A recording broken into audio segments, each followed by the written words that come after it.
하나님 아버지, 너무도 감사드립니다. 이 귀한 주일날에 이곳에 와서 주님께 예배 드릴 수 있게 해주신 거 너무나도 감사드립니다.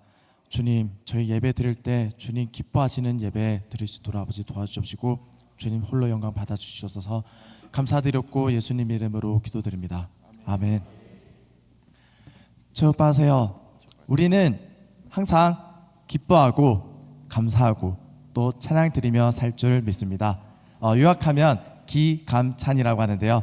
우리 옆에 분들 보시고 기감찬 합시다 라고 인사할까요? 기감찬 합시다. 기감찬 합시다. 기감찬 합시다. 기감찬 합시다. 네, 많은 분들 웃으시는데요. 모르시는 분들은 금요철야 예배 한번 다시 보시면은 알 것 같습니다. 이 시간 슬픈 마음 있는 사람 같이 찬양하겠습니다. 우리가 괴롭고 힘들고 슬픈 마음이 있을 때 예수 이름 믿으면 우리는 더욱더 기뻐하고 감사하고 찬양하는 삶을 살 줄 믿습니다. 다 같이 찬양하겠습니다. 슬픈 마음 있는 사람, 슬픈 마음 있는 사람, 예수 이름 믿으면 예수 이름 영원토록 변함없는 영원토록 변함 기쁜 마음 얻으리. 기쁜 마음 예수 이름은 예수의 이름은 세상의 소망이요 예수의 이름은 천국의 기쁨 거룩하신 주의 이름 거룩하신 주의 이름 너의 방패 삼아라 너의 방패 한날 시험 당할 때에 한날 시험 당할 주께 기도드려라 주께 기도드려 예수 이름은 예수의 이름은 세상의 소망이요 예수의 이름은 천국의 기쁨 존귀하신 주의 이름 존귀하신 주의 이름 우리 기쁜데도다 우리 기쁜데도 주의 품에 안길 때에 주의 품에 안길 기뻐 찬송 부르리 기뻐 찬송 부르리 예수 이름은 예수의 이름은 세상의 소망이요 예수의 이름은 천국의 기쁨 우리 갈 길 나가되 갈 길 나가는 보좌 앞에 나가 보좌 앞에 나 왕의 왕께 경배하며 왕의 왕께 경배 멸류관을 드리리 멸류관을 드리 예수 이름은 예수의 이름은 세상의 소망이요 예수의 이름은 천국의 예수 이름은 예수의 이름은 세상의 소망이요 예수의 이름은 천국의 기쁨 이 눈에 아무 증거 아니 배워도 이 눈에 아무 증거 믿음만을 가지고서 늘 걸으며 믿음만 가지고서 이 귀에 아무 소리 아니 들려도 이 귀에 아무 소리 하나님의 약속 위에 서리라 하나님의 약속 위에 서리 걸어가세 걸어가세 믿음 위에 서서 나가세 나가세 의심 버리고 걸어가세 믿음 위에 서서 눈과 귀에 이 눈에 보기에는 어떠하는지 이 눈에 보기에는 어떠 믿으며 얻은 증거대로 늘 믿으며 증거대로 늘 이 맘에 의심 없이 살아갈 때 의심 없이 살아 우리 소원 주 안에서 이루리 우리 소원 주 안에서 걸어가세 걸어가세 믿음 위에 서서 나가세 나가세 의심 버리고 걸어가세 믿음 위에 서서 눈과 귀에 당신의 거룩함을 두고 맹세한 당신의 거룩함을 두고 주 하나님 아버지는 참 기쁘다 아버지는 그 귀한 모든 약속 믿는 자에게 모든 약속 능치 못할 일이 있을까 능치 못할 무슨 일이 있을 걸어가세 걸어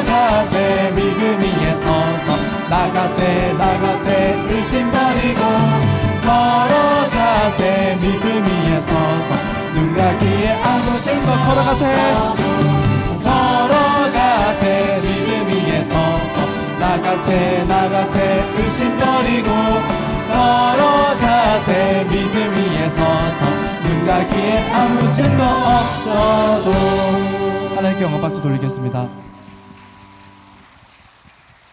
이 시간 기도하는 마음으로 그럼에도 불구하고 찬양하겠습니다. 우리가 마음속에 어려움이 있을 때 하나님께서는 더욱더 나를 꼭 안아주실 줄 믿습니다. 그 마음 찬양 드리기 원합니다. 마음속에 어려움이 있을 때 마음속에 어려움이 있을 때 마음속에 어려움이 있을 때 마음속에 어려움이 있을 때 마음속에 어려움이 있을 때 마음속에 어려움이 주님 내게 먼저 오사 주님 내게 먼저 내 마음을 만지고 내 마음을 만지고 주님 앞에 나올 수 없을 때 주님 앞에 나올 수 없을 주님 앞에 나올 수 없을 때 주님 앞에 나올 수 없을 주님 앞에 나올 수 없을 때 주님 앞에 나올 수 주님 날 먼저 안으시네 주님 날 먼저 안으시 그럼에도 불구하고 그럼에도 날 사랑하시는 날 사랑 내 하나님의 사랑을 하나님의 나의 모든 걸 덮고 모든 걸 그럼에도 불구하고 그럼에도 날 안아주시는 내 하나님을 부를 때 하나님 아버지라 부르죠 아버지라 부르죠 마음속에 어려움이 있을 때 마음속에 어려움이 있을 마음속에 어려움이 있을 때 마음속에 어려움이 있을 마음속에 어려움이 있을 때 마음속에 어려움이 주님 내게 먼저 오사 주님 내게 먼저 내 마음을 만지고 내 마음을 만지고 주님 앞에 나올 수 없을 때 주님 앞에 나올 수 없을 주님 앞에 나올 수 없을 때 주님 앞에 나올 수 없을 주님 앞에 나올 수 없을 때 주님 앞에 나올 수 주님 날 먼저 안으시네 주님 날 먼저 안으시네 그럼에도 불구하고 날 사랑하시는 날 사랑하는 하나님의 사랑은 하나님의 나의 모든 걸 덮고 모든 것 그럼에도 불구하고 그럼에도 날 안아주시는 날 안아주네 하나님을 부를 때 하나님을 부를 때 아버지 그럼에도 불구하고 그럼에도 날 사랑하시는 내 하나님의 사랑 나의 모든 걸 덮고 모든 그럼에도 불구하고 그럼에도 날 안아주시는 날 안아주시는 내 하나님 아버지라 부르죠 한 번 더 고백하겠습니다 그럼에도 불구하고 나의 사랑 하나님의 사랑은 하나님의 나의 모든 걸 덮고 나의 모든 걸 덮고 그럼에도 불구하고 내 하나님을 부르네 내 하나님을 부를 때 아버지라 부르죠 이 시간 예배를 위해서 기도하는 시간 가지겠습니다 아버지 우리가 드리는 이 예배 하나님께서 귀히 받으시는 그런 예배 되게 해달라고 아버지 우리만 깨끗하게 해달라고 그리고 말씀 전하시는 박순준 목사님 하나님께서 원하시는 말씀 또 귀한 말씀 그 입술을 통하여 전할 수 있도록 말씀의 권사를 하게 해달라고 이 모든 걸 놓고 주여 삼창하면서 기도하는 시간 가지겠습니다 주여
살게 하여 주옵소서. 아버지만이 온전히 예배의 주인 되어 주시고 우리 예배를 기뻐 받아 주시옵소서. 아버지의 산재물로 드려지는 저희들이 되게 하여 주시옵소서. 한 주간 지켜주심을 감사합니다. 아버지 오늘 생수를 받을 때는 새한 물 잠들을 신할 때 아버지께서 우리의 주인 되어 주시고 아버지께서 오늘 잡은 저희들을 위해서 우리 주인 되어 주시고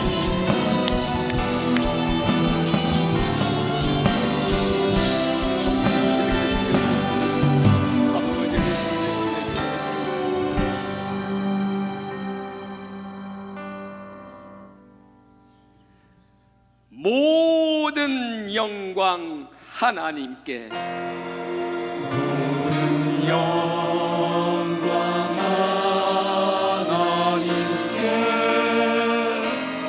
모든 영광 하나님께, 모든 영광 하나님께.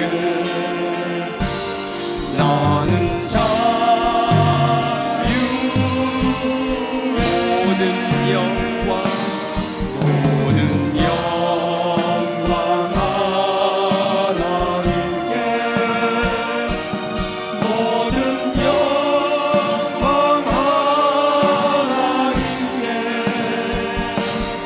모든 영광 하나님께, 모든 영광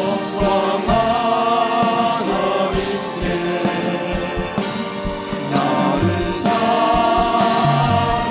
나는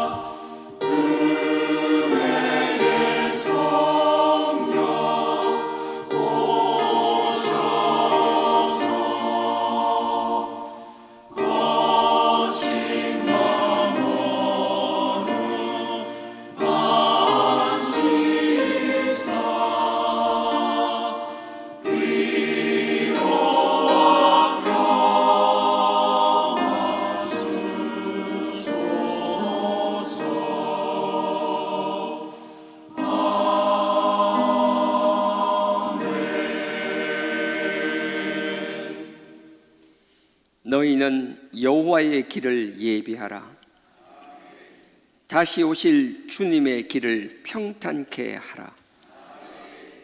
교만으로 높아진 것을 겸손으로 낮추어라. 너희 가운데 주의 영광이 나타나게 하라. 골이 깊은 곳은 평탄케 하고 상처와 아픔이 있는 곳은 위로하고 또 위로하라. 보라, 여호와께서 강한 자로 임하실 것이요 친히 그 팔로 다스릴 것이라. 목자같이 우리를 먹이시며 어린 양같이 우리를 품에 안으시리라. 스스로를 높이지 말라.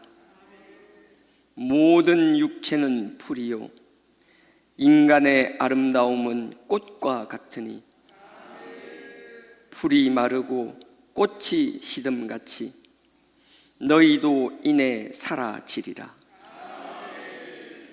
그러나 여호와의 말씀은 영원히 서리라. 아멘.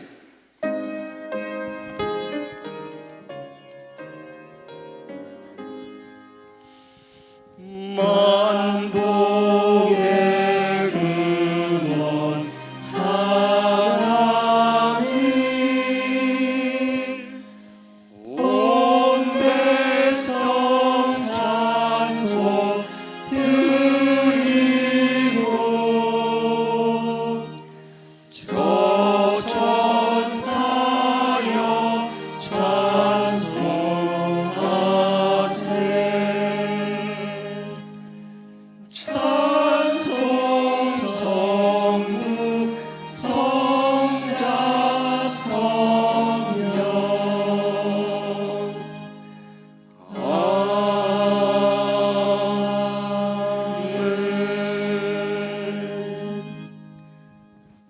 하사 천지를 만드신 하나님 아버지를 내가 믿사오며 그 외아들 우리 주 예수 그리스도를 믿사오니 이는 성령으로 잉태하사 동정녀 마리아에게 나시고 본디오 빌라도에게 고난을 받으사 십자가에 못 박혀 죽으시고 장사한 지 사흘 만에 죽은 자 가운데서 다시 살아나시며 하늘에 오르사 전능하신 하나님 우편에 앉아 계시다가 저리로서 산자와 죽은 자를 심판하러 오시리라.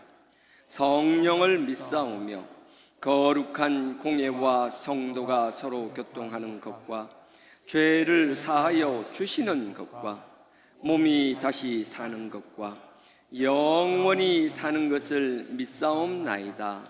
아멘.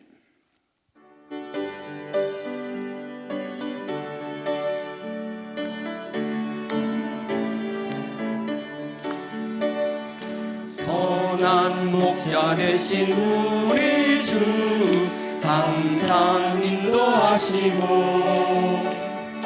방초동산 좋은 곳에서 우리 먹여주소서.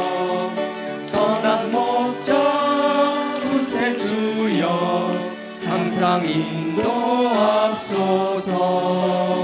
선한 목자 구세주여 항상 인도하소서. 양의 문이 되신 예수여 우리 영접하시고 길을 잃은 양의 무리를 항상 인도하소서. 선한 목자 구세주여 기도 들어주소서. 선한 목자 구세주여 기도 들어주소서. 흠이 많고 약한 우리도 용납하여 주시고 주의 넓고 크신 은혜로 자유 얻게 하셨네. 선한 목자 구세주여 지금 나아갑니다. 선한 목자 구세주여 지금 나아갑니다. 일찍 주의 뜻을 따라서 살아가게 하시고 주의 크신 사랑 베푸사 주를 쫓게 앞서서. 선한 목자 구세주여 항상 인도하소서. 선한 목자 구세주여 항상 인도하소서. 아멘. 오늘 말씀은 요한복음입니다.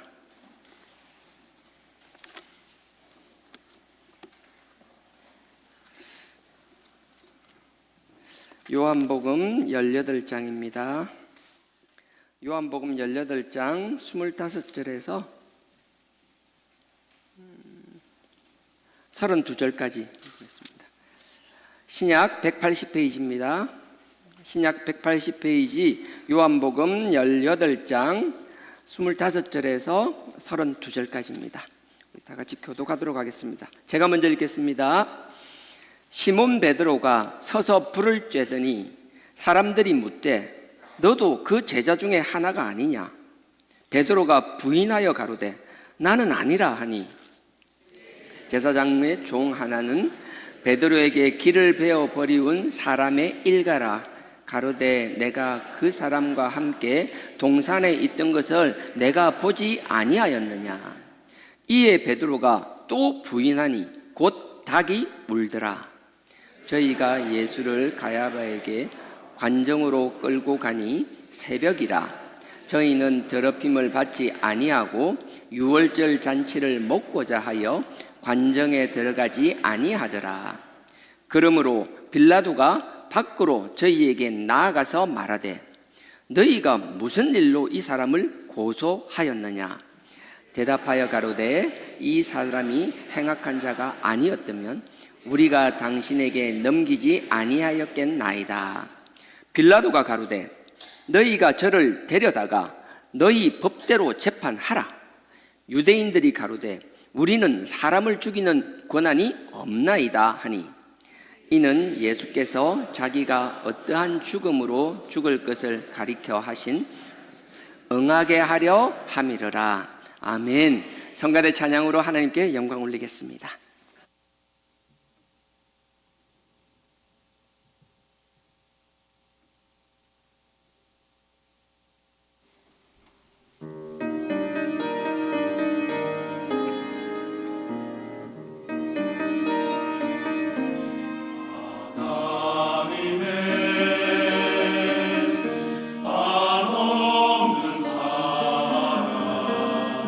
그 시름에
오늘 본문 요한복음 18장인데요.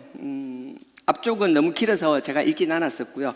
지난주 기억나십니까? 우리 그 목회자로 보면 제 1호 목회자가 우리 베드로 선배님인데, 베드로 선배님은 너무 귀하신 분입니다.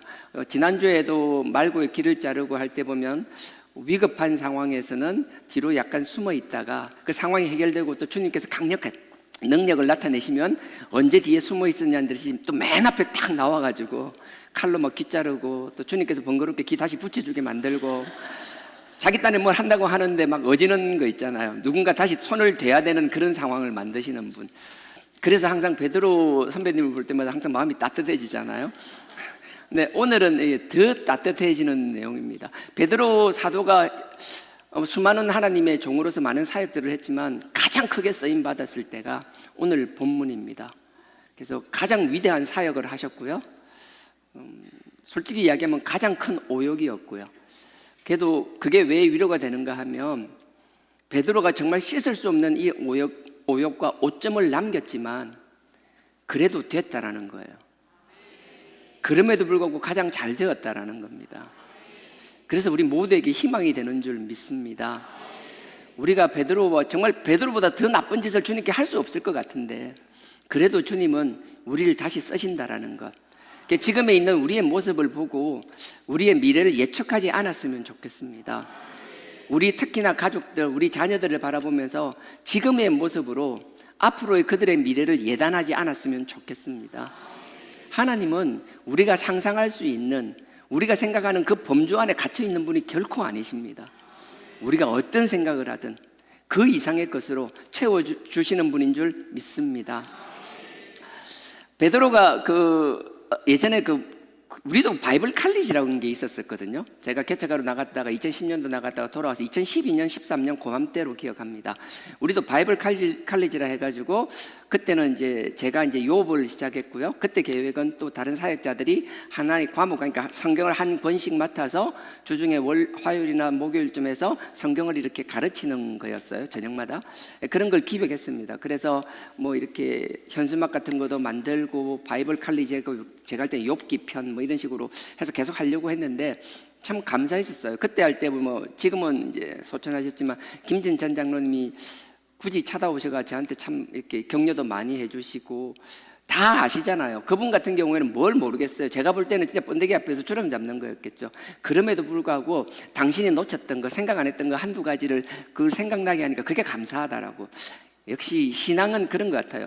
말씀이나 이렇게 많이 그한 사람일수록 아는 척 하는 게 아니라 당신이 놓쳤던 거, 작은 것 하나를 누가 얘기해주면 그 작은 것에 감사할 줄 안다라는 것. 우리가 또 다 그랬으면 좋겠습니다. 하여튼 바이블 칼리지라는 게 있었는데요. 그게 우리 교회만 시도했던 게 아니라 이미 많은 교회에서는 그런 프로그램들이 운영되고 있잖아요. 성경학교라고도 하고 대부분 바이블 칼리지라고 많이 하더라고요. 그래서 어떤 분이 친구를 전도를 했어요. 어렵게 전도를 했는데 이 친구가 이렇게 생각보다 흔쾌히 교회를 따라온 거예요. 그래서 새신자 교육도 갔는데 생각보다 적응을 잘하는 거예요. 새신자 교육도 다 마치고 교회도 한두 달, 두세 달 다니다가 안 올 줄 알았는데 몇 달이 돼도 계속 다니는 거예요. 정작 전도는 했지만 전도한 친구가 자기 친구의 모습을 보면서 혼자 막 놀라고 있었어요. 그러다가 내가 지금 바이블 칼리지에서 성경을 배우고 있는데 이 친구도 같이 배우면 좋겠다. 그래서 친구한테 조심스럽게 주일날만 교회 오는 게 아니라 주중에도 이런 프로그램이 있어서 말씀을 배우니까 같이 성경 공부해보지 않을래? 같이 수업 듣지 않을래? 또 흔쾌히 하겠다라고. 또 왔어요. 와가지고 자기가 배우고 있는 그 강의 클래스에 들어가서 같이 수업을 들었습니다. 그때 나온 얘기가 그날 배운 내용이 베드로의 세 번 부인입니다. 오늘이죠. 베드로의 세 번 부인인데, 이게 세 번째 부인이라는데 하여튼 베드로의 세 번째 부인, 첫 번째, 두 번째, 세 번째 부인에 대해서 쭉 이렇게 하고 있었어요. 오늘 본문이 그겁니다. 첫 번째, 두 번째, 세 번째 부인입니다. 근데 그걸 듣다가 이 전도받고 온 친구가 갑자기 자기 친구 옆구리를 쿡 치면서, 이야, 베드로는 부인이 3명이야? 웃거나 말거나. 오늘 그 베드로의 첫 번째 부인과 두 번째 부인과 세 번째 부인을 오늘 할 겁니다. 하여튼 베드로는 이렇게 많은 하여튼 하나님의 종으로서 크게 쓰임받은 분이었어요. 실제로는 3번 결혼한 건 아니었고요. 하여튼 베드로가 지난주 말한 것처럼 말고의 길을 자르고 이런 일들을 하였습니다. 예수님께서 겟세마네에서 기도하고 계실 때 대제사장들이 그 유대 총독, 그 이스라엘 총독이죠. 그 로마 총독이죠. 로마 총독과 같이 협의해서 예수를 잡기로 했습니다. 예수님을 잡기로 하고 그 겟세마네 동산으로 사람을 보내죠. 보낼 때 광경이 기억나세요? 18장 3절입니다. 18장 3절에 유다가 군대와 및 대제사장들과 바리새인들에게 얻은 하속들을 데리고 등과 회와 병기를 가지고 그리로 오는지라. 예수님이 계셨던 동산으로 왔다라는 거예요. 근데 왔을 때 보세요. 그들이 오는데 등을 가져오고 회를 가져오고, 등은 우리가 그 등 있잖아요. 이렇게 불을 넣는, 호롱불 같은 걸 넣는 등을 말하는 거고, 회는 그냥 우리 긴 막대기에도 횃불 붙이는 거지. 기름 묻혀서 팍 튀는 거, 짝대기 같은 거 횃불. 그 다음에 병기들을 가지고 왔는데 온 사람들을 잘 보십시오. 그 앞에 3절에 이렇게 시작합니다. 유다가 군대와, 이 군대란 말이 스페이아란 말인데, 이 무슨 스페이아라가 무슨 말인가 하면 600명의 보병을 말하는 거예요. 그러니까 당시에는 이스라엘은, 유대는 식민 로마 속국이었기 때문에 자체 군인이 없어요. 군인이라고 해봐야 성전을 경비할 수 있는 성전 경비병 차원으로, 뭐 어떤 데서는 자료에 보면 한 200~300명, 많은 데는 한 400~500명 이렇게 이야기 나오거든요. 왜냐하면 24시간 3교대로 성전을 지켜야 되니까, 뭐 그것도 저 동의합니다. 작게 잡아도 300~400명 이상은 있었을 것 같아요. 성전 지키는 병사들이 있었고요. 나머지 군인들은 전부 다 로마의 군대였어요. 로마 군인이 예루살렘에 그 상주하면서 그 치안을 다스렸다고 해야 되죠. 그래요. 여기서 나오는 이 군대라는 말은 600명의 로마 보병을 말하는 거예요.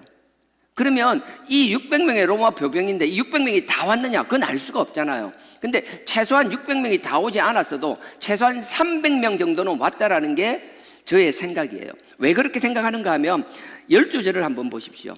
12절에 보면 잡으러 왔을 때 상황입니다. 잡으러 왔을 때 상황에 이에 18장 12절입니다. 이에 군대와, 아까 말했죠? 군대 600명 단위, 보병 600명. 그러니까 천부장이 다스리는 부대였어요. 천부장이라고 해서 1000명을 데리고 있는 게 아니라 로마 군대 방식은 60명을 백부장이 다스리고, 보병 60명이 백부장 1명, 그 다음에 백부장이 10명, 600명이면 천부장이 다스리는 거예요. 그래서 12절에 보면 군대와 천부장과, 천부장이 직접 왔다라는 거잖아요. 로마 천부장이 왔다라면 이 천부장이 다스리고 있는 군사는 600명인데 천부장이 움직였다고 해서 600명이 다 따라 움직이는 건 아니잖아요. 하지만 천부장이 움직일 땐 당시 기록에 보면 최소한 절반 이상은 데리고 움직였다라는 거예요. 천부장이 움직여도 나머지 진영도 지키고 여러 가지가 필요하니까, 그래서 최소 잡아도 200명 이상, 많게는 300명 이상 데리고 왔다는 거예요. 로마 군인이 200~300명이 움직인 거예요. 당시 예루살렘은요, 한 2~3만 명이 있었어요. 그 작은, 요즘으로 보면 작은 도시예요. 그 작은 도시에 로마 군병이 작게는 200~300명, 많게는 300~400명 이상의 횃불을 들고 움직이면 정말 크게 움직이는 거였을 거예요. 근데 로마 군인만 움직이는 게 아니라 대제사장의 병사들, 하속들이라는 건 경비병을 말하거든요.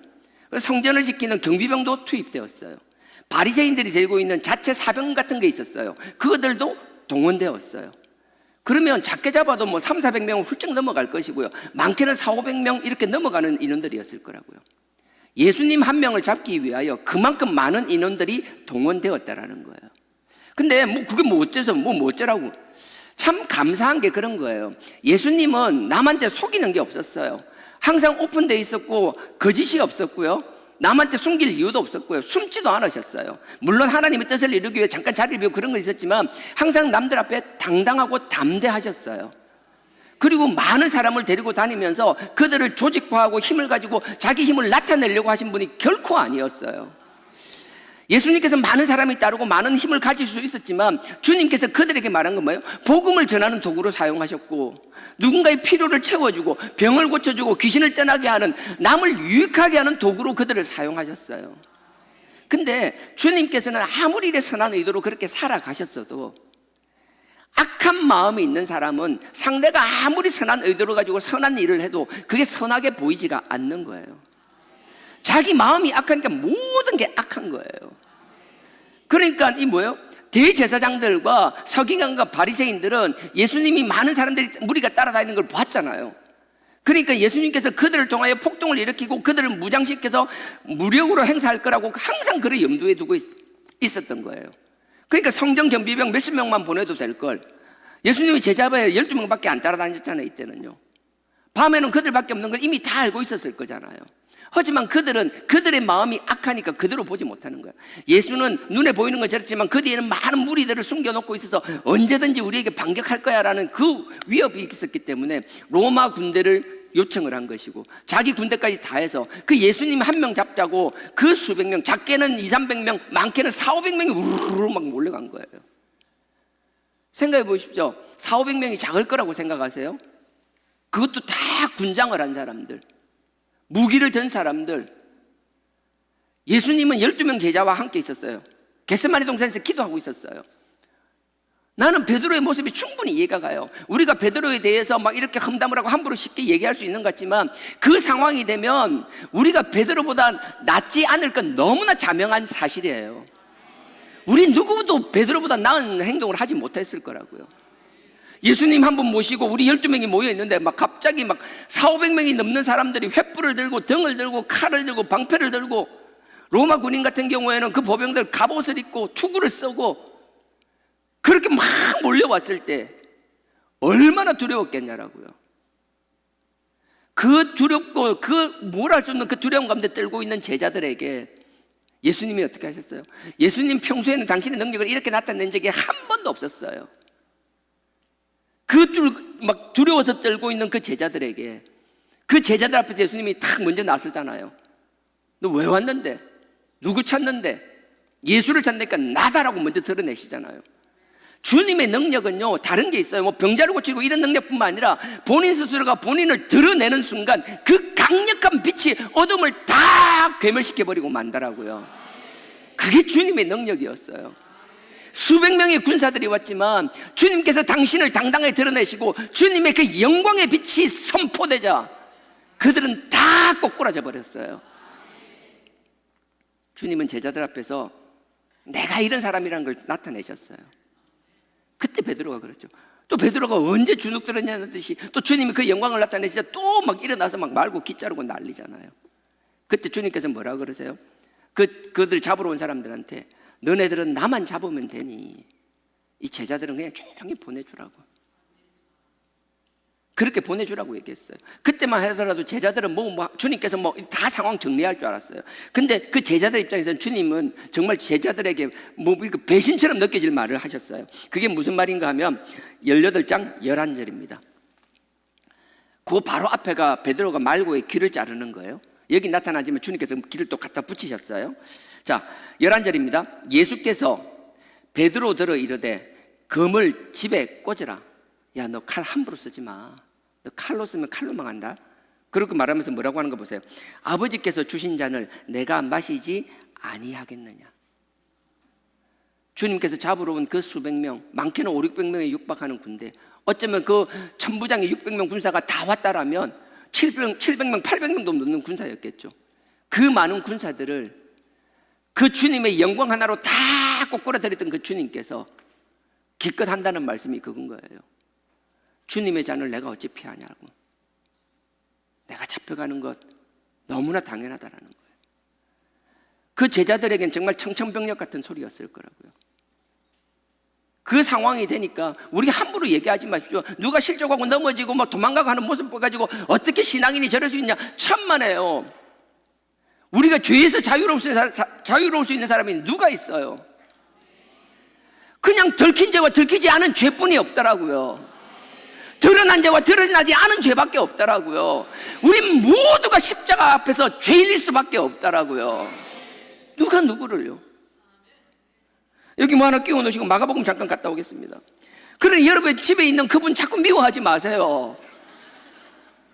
여기 안 왔다고 미워하지 마시고, 하는 꼬라지 보기 싫다고 미워하지 마시고, 보세요. 나중된 그 사람이 여러분보다 앞서 달려갈 때가 반드시 올 줄 믿습니다. 여러분들이 못 쫓아갈걸요. 예. 여러분이 안전벨트 단디 매야 돼요. 그때 되면. 자, 마가복음입니다. 마가복음 14장 거의 끝쪽입니다. 16장까지 있을 거예요. 14장입니다. 마가복음 14장 마가복음 14장 50절입니다. 마가복음 14장 50절, 신약 82페이지입니다. 예수님께서 이 잔을 내가 어떻게 할지, 난 이 잔 받을 수밖에 없다. 내가 능력이 있다라고 내가 피할 수 있는 게 아니다. 내가 힘이 없어서 잡혀가는 것이 아니다. 내가 무능해서 이걸 끌려가는 것이 아니다. 하나님이 너희를 사랑하는 하나님의 뜻이 그렇기 때문에, 하나님이 우리 인류를 구속하기 위한 그 구속의 계획이 그렇기 때문에, 하나님의 그 놀라운 구속 계획을 태초부터 내가 그와 함께 있으면서 알고 있었고, 그 뜻을 실현하고자 하는 그 아버지의 간절한 뜻을 알기 때문에 내가 기쁨으로 순종하고 이곳에 왔다라는 거예요. 영원한 새하늘과 새 땅, 저 천국에 우리 모두가 들어가게 하기 위한 그 계획에 내가 동참하였다라는 거예요. 그러니 내가 힘이 없어서 무능해서가 아니라 너희들을 위해서 이 잔을 내가 받아야만 한다라고 말씀하고 계시는 거라고요. 그 말씀이요, 마가복음 14장 49절 보십시오. 50절 읽기 전에, 내가 날마다 너희와 함께 성전에 있어 가르쳤을 때 너희가 나를 잡지 아니하였도다. 그러나 이는 성경을 이루려 함이니라. 그 앞에 보면 그 귀를 말고 귀 자르는 사건이 바로 46절 47절에 나타나요. 귀를 자르고 나서 그러는 거예요. 내가 이렇게 됐고 이미 너희들은 다 이야기했었다라는 거예요. 나는 내 결과를 이미 너희들 다 이야기했다라는 거예요. 3번씩이나 내가 어떻게 고난받을 것도 다 얘기했었다라는 거예요. 주님께서는 피를 토하는 심정으로 얘기했지만, 이 미련한 제자들은 그들의 관심과 생각이 자기 욕심에 밖에 없으니까 주님의 그 고난에 대해서는 들어도 기억이 안 나는 거예요. 한 귀로 들어도 한 귀로 다 흘리는 거예요.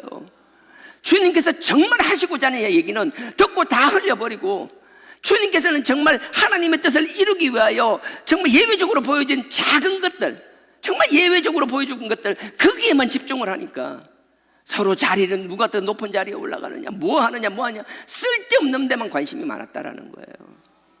그 주님께서 이 상황을 이야기하시는 거예요. 그리고 나서 50절 보십시오. 제자들이 다 예수를 버리고 도망하니라. 내가 다 얘기했잖아. 내 잔을 버릴 수 없어. 나 이 잔을 받아야 되라고 얘기했잖아요. 그 말을 들으니까 바로 제자들 반응이 이제 나타나는 거예요. 50절, 제자들이, 한 명이 아닙니다. 제자들이, 뒤에 뭐라고 돼 있죠? 다,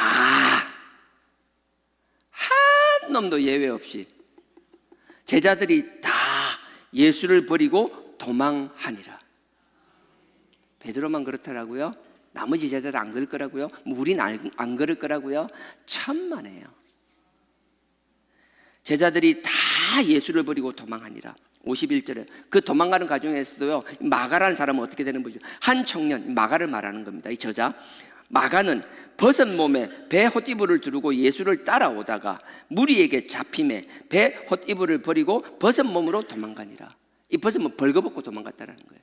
이게 여러분들 이상한 이불을 두르면, 아니 그게 아니라 이 당시 옷들은 뭔가 하면 쌀푸대 같은 거였어요. 쌀푸대 같은 거 큰 거 하나에다가 쌀푸대 위에다가 목을 자르는 거예요. 이렇게 동그랗게 내는 거예요. 그 옆에 동그랗게 내는 거예요. 위에 동그랗게 내는데 목이 나오는 거고 머리가 나오는 거고, 옆에 이렇게 구멍 낸 데서 팔이 나가는 거예요. 그게 그냥 옷이었어요. 큰 쌀포대 같은 거 뒤집어 쓰고 다니는 거였어요. 근데 이게 무슨 말인가 하면 다 도망갔댔잖아요. 그러니까 로마 병사들이 도망가는 걸 놔뒀겠어요? 잡으려고 했겠죠. 잡으려고 하니까 마치 이렇게 그러니까 요셉이 그랬던 것처럼 잡으려고 하니까 옷을 다 낚아챘어요. 마가가 순간적으로 생각하자, 내가 이게 잡힐 것이냐 도망갈 것이냐, 선택은 지는 도망가는 걸 했어요. 왜? 나머지 11명이 다 도망가고 있으니까. 그러니까 어떻게 했어요? 옷을 탁 잡으니까 몸을 싹 웅크리면서 옷만 쏙 빠져나가는 거예요. 그때 속옷도 없었어요. 그러니 옷은 뺏기고 그냥 도망을 가는 거예요. 발가벗고. 이 광경을 보는 주님 입장을 한번 대보시라고요. 와, 이 꼴 보려고 3년 반 동안 쟤들 먹이고 재우고 이렇게 데리고 다녔나, 그 생각 안 들겠어요? 마찬가지예요. 주님 입장에서 얘들 수십 년 생활하는 거, 수십 년 신앙생활 했다는, 결국 내 이 꼴 보려고 이랬나? 근데 그거 신경 쓰지 맙시다. 우리는요, 어제도 쓰러졌었고요, 오늘도 쓰러질 것이고요, 내가 예언하는데 내일도 자빠질 거예요. 여기서 자유로운 사람 아무도 없어요.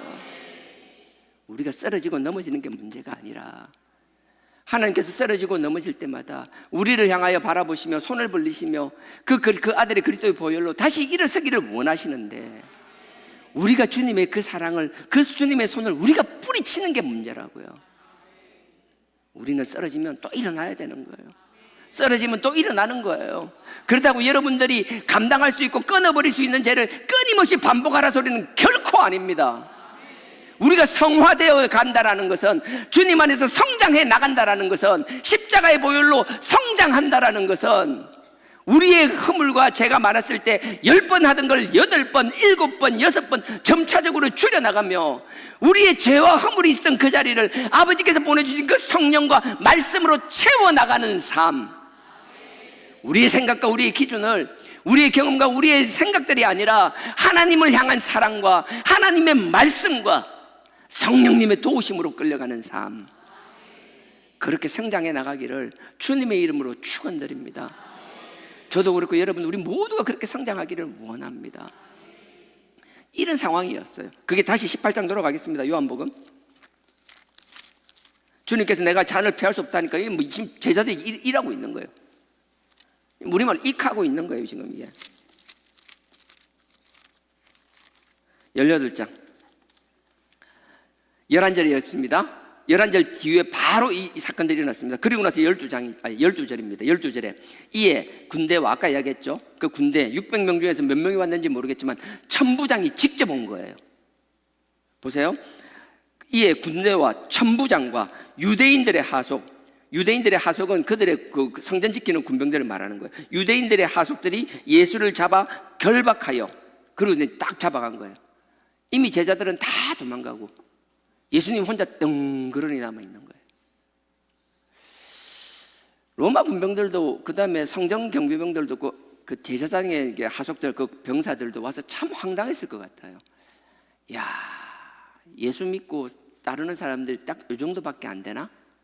이 뭐지? 얼마나 당황스러웠겠어요. 막 그 많은 사람들이 막 완전구장하고 잡으러 왔는데, 뭐 딸랑 제자 12명하고 이렇게 뭐 앉아서 기도하고 뭐 있다가 뭐 하도 다 도망가 버리고 예수님은 혼자 딸랑 남아 있는 거예요.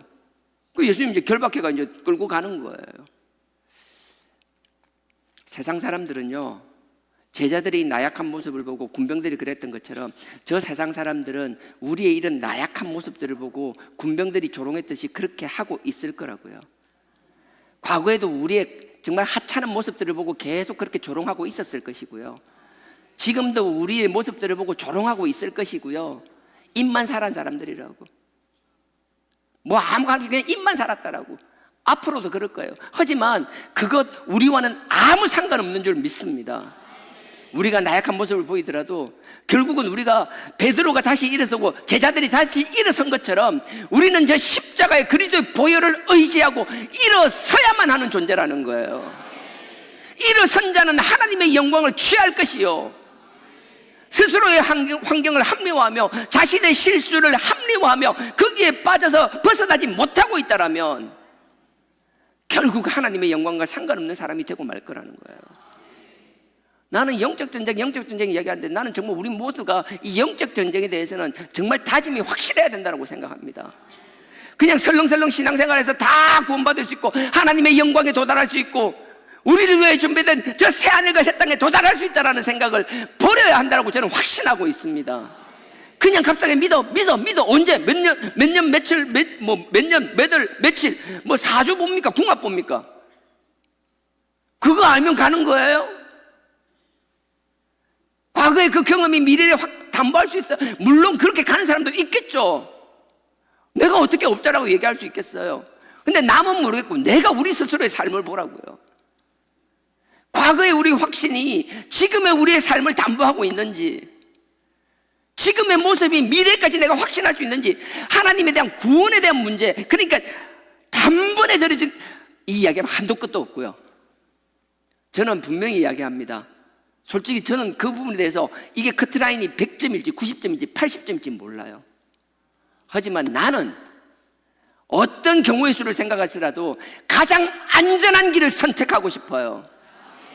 뭐 여러 가지 말로 합리화할 수 있어요. 봐라, 어떻게 그게 100점이야, 90점일 수도 80점, 70점일 수도 있지. 야, 운전면허도 60점이면 통과인데.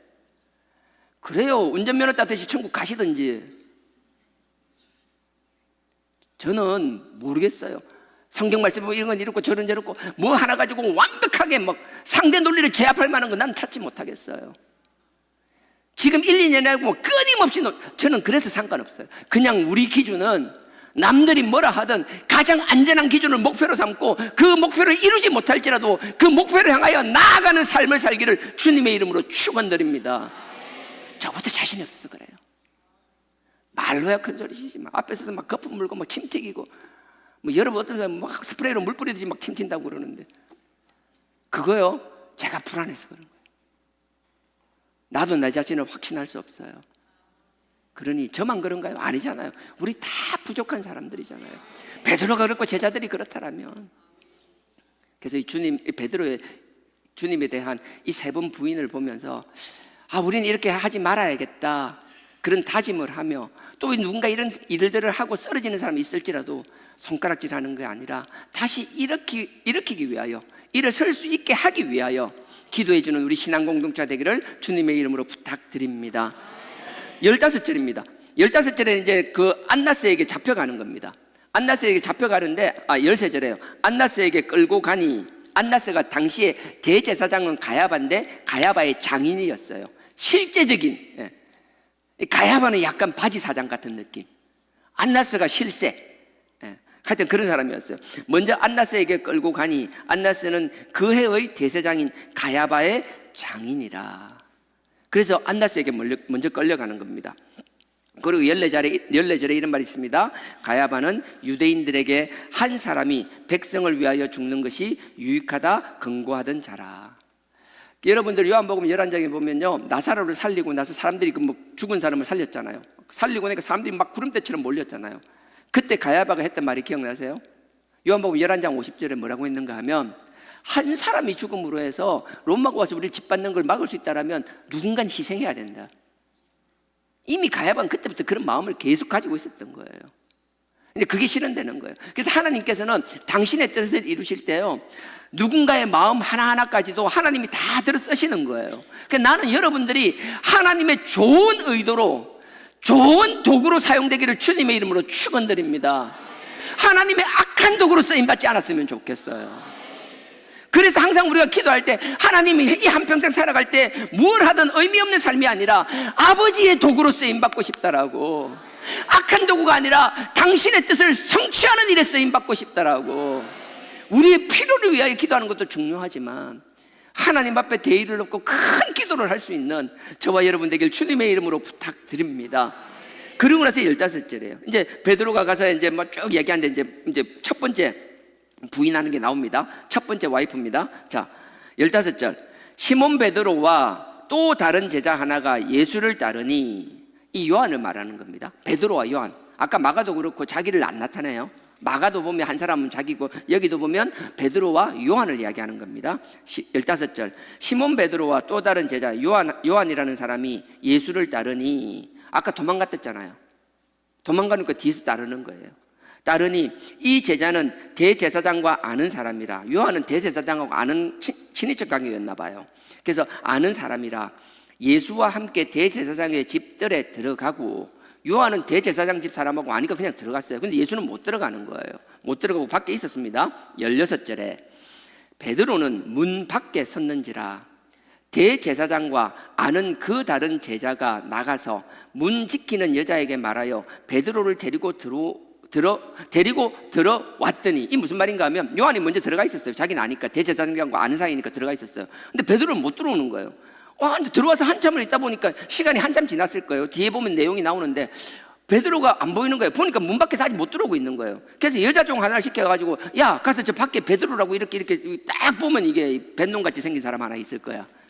그 딱 가서 데리고 들어오라고 얘기한 거예요. 그래서 베드로를 데리고 들어왔어요. 그게 17절입니다. 문 지키는 여종이 그게 16절이고요. 이제 17절. 그 문 지키는 여종, 그러니까 보냈던 그 여종이 베드로에게 말하되 너도 이 사람의 제자 중 하나가 아니냐 하니, 그가 말하되, 베드로가 말하되 나는 아니라 하고, 이 여종한테 가서 요한이 저 가서 베드로 데리고 오라고 한 거예요. 그 여종이 네 알겠습니다 하고 문 밖으로 나갔어요. 근데 베드로를 딱 데리고 들어왔어요. 들어오면서 앞만 봐도 낯이 익어, 앞만 봐도 그 사람 같아. 그 물어본 거예요. 너 예수 제자 아니냐고. 그럼 부르면 들어올 정도 되면은 뭐 이제 그 뜰 안으로 이제 그 대제사장 집에 들어갈 정도 됐으면 아직 그 죽으면 죽지 뭐 한 번 죽지 두 번 죽나. 그래 나 예수의 수제자다 할 만하잖아요. 근데 역시 수제자는 달라요. 우리 기도와 달라요. 아닌데, 나 모르는데, 난 아닌데. 정말 비굴하기 짝이 없는 소리라는 거예요. 오늘은 여러분들 잘 아셔야 되는 게 똑같은 상황입니다. 예수님과 잡혀가서 안나스와 가야바에게 이제 신문 당합니다. 그리고 베드로도 계속 따라다닙니다. 똑같은 상황에 똑같은 장소에 있어요. 똑같은 현장에 있는 거예요.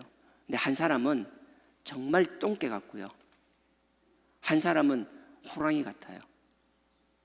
한 사람은 나약한 개 같고요. 한 사람은 사자와 같아요. 그것도 숫사자와 같아요. 우리가 베드로와 주님을 비교하면요, 주님은 호랑이 같고 막 완전 숫사자 같아요. 베드로는 수제자라고 이야기하고 막 이렇게 믿음이 큰 것 같지만 정말 초락이 짝이 없어요. 시골에 가보면 막 철문 앞에 대문 앞에 들어가서 안에서는 뭐 지나가면 막 짖고 난리하다 문 열고 밖에 나오면 아무것도 못하고 꼬리 내리고 칵 주저앉아 있는 강아지처럼요. 베드로의 모습은 딱 그래요. 주님 품 안에서는 큰 소리 짓지만 그 품을 벗어나니까 아무것도 옴삭달싹 하지 못하는 나약한 모습. 베드로의 이 나약한 모습과 그 잡혀가서 그들에게 뺨을 맞고 모욕을 당하고 능욕을 당하면서도 하나님의 아들답게 그 당당함으로 아버지의 뜻을 포효하듯이 선포하는 주님. 우리는 항상 주님을 닮기를 원합니다. 하지만 우리의 현실은 항상 초라한 베드로의 모습이라는 거예요. 아닌 척하지 마세요. 다 알아요. 나만 모르지. 하나님 다 아신다라고요. 그래서 우리 희망이에요. 그래도 됩니다. 저도 될 줄 믿습니다. 여러분도 될 줄 믿습니다. 이 자리에 없는 우리의 기도 제목들 그 사람 한 명 한 명마다 반드시 될 줄 믿습니다. 베드로의 모습은 우리의 시작을 나타내는 거예요. 우리에게 시작에 대한 희망이고 소망인 거예요. 이렇게 배신을 하고 마는 거예요. 한 번으로 끝나냐? 아니요. 그 뒤에 이제 두 번째 부인이 나타납니다. 보십시오. 오늘 본문이었던 25절입니다. 시몬 베드로가 서서 불을 지니, 이거 하기 전에 약간 시간이 많이 지났다는 거 얘기했잖아요. 그건 나중에 이제 볼 때 18절 제가 뛰어넘었는데 보충 설명드릴게요. 18절에 그때가 추운 거로 종과 하속들이 숯불을 피우고 서서 쬐니라 했잖아요. 이게 무슨 말인가 하면 예수님께서 잡혀 들어갔어요. 베드로는 들어오지 못했어요. 예수님을 잡으러 갔던 군병들이 갔다가 대제사장 집에 왔잖아요. 그리고 나서 장작을 피운 거예요. 장작을 피웠는데 어느덧 나무가 다 타고 재만 남았을 때, 숯불만 남았을 때 시간이 한참이 지났다는 얘기예요. 베드로는 그 시간 동안 들어오지 못하고 밖에서 계속 머뭇거리기만 하는 거예요. 본인이 들어오겠다는 의지만 있었다면 요한을 부르든지 어떤 수술을 써서라도 들어왔을 것이라고요. 우리가 그러면 우리도 그런 경우 많잖아요. 하나님을 위해서 뭔가 결단을 해야 될 것 같은데 결단을 못하고 미영명 미루기만 하는 모습들 있잖아요. 그 여러분들이 잘 알잖아요. 지금도 여러분들의 손길을 간절히 원하는 기간들이 많을걸요. 밖에서 숯불이 될 때까지 기다리는 게 아니라 활활 타는 장작에 뛰어드는 여러분 죽으라 소리 절대 아니고요. 바베큐 되라 소리 아니에요. 그 타는 장작에 뛰어드는 저와 여러분 되길 주님의 이름으로 부탁드립니다. 그리고 나서 오늘 25절요. 시몬 베드로가 서서 불을 쬐더니 사람들이 묻되, 아까 그 장소에서 이제 불을 쬐고 숯불을 쬐고 있는 거예요. 얼마 지나서 바로 이어지는 내용이에요. 시몬 베드로가 서서 불을 쬐더니 사람들이 묻되 너도 그 제자 중에 하나가 아니냐? 다른 사람이 또 물어보는 거예요. 너 본 것 같은데 너 그 예수 제자 맞잖아 물어보잖아요. 묻되 사람들이 묻되 너도 그 제자 중 하나가 아니냐 하니까 베드로가 부인하여 가로되 나는 아니라. 곧 이어서요 세 번째 부인까지 막 달아서 합니다. 첫 번째 부인하고 나서 두 번째 부인까지는 약간 틈이 있지만 두 번째 세 번째는요 거침없이 달아서 해버리고 치워버립니다. 세 번째 부인 26절에요. 대제사장의 종 하나는 베드로에게 귀를 베어버린 그 말고를 말하겠죠. 그 말고의 사람의 일가랑 같이 따라갔던 말고 친척인 거예요. 이 사람은 모를 수가 없잖아요. 자기 친척 귀를 자르는 그놈의 얼굴을 기억하지 못할 수가 없잖아요. 야, 니 맞네. 우리 친척 귀 자른 그놈 맞네. 본 사람이 확신에 차서 얘기하잖아요. 우리 베드로 형님은요 그러거나 말거나 초지일관 자기 길 갑니다. 예. 길을 배워버린 사람의 일가라 가로되 내가 그 사람과 함께 동산에 있던 것을 내가 보지 아니하였느냐. 27절에 이에 베드로가 또 부인하니 곧 닭이 울더라. 요거 잠깐 끼워놓고요, 마태복음 26장 잠깐 가겠습니다. 마태복음 26장 72절입니다. 똑같은 상황입니다. 72절에 보면 두 번째, 세 번째 부인을 할 때 베드로가 그냥 하는 게 아니라 두 번째 부인할 때는 맹세를 합니다.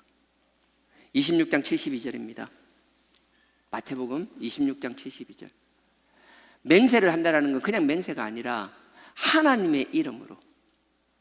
무슨 말인가 하면 맹세하여 부인한다는 건 그냥 나 저 사람 몰라, 저 인간 몰라, 그냥 그런 게 아니에요.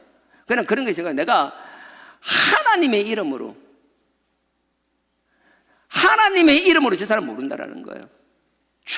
여러분들 출애굽기 20장도 그렇고 신명기장도 10계명에서도요 하나님의 이름을 망령되이 일컫는 것 중에 하나가 그거였어요. 하나님의 이름으로 지키지 못하는 막 약속을 해야 되는 것, 맹세를 해야 되는 것, 그걸 하나님의 얼굴에 침을 뱉는 거라고 생각했어요. 네가 지키지도 못할 것, 네 거짓에 어디 내 이름을 팔아먹냐라는 거예요. 하나님 입장에서는 참을 수가 없는 일이었더라고요. 그냥 부인한 게 아니라 맹세들. 내가 하나님의 살아계심을 걸고 이야기하는데 나 저 인간 모른다라고. 72절입니다.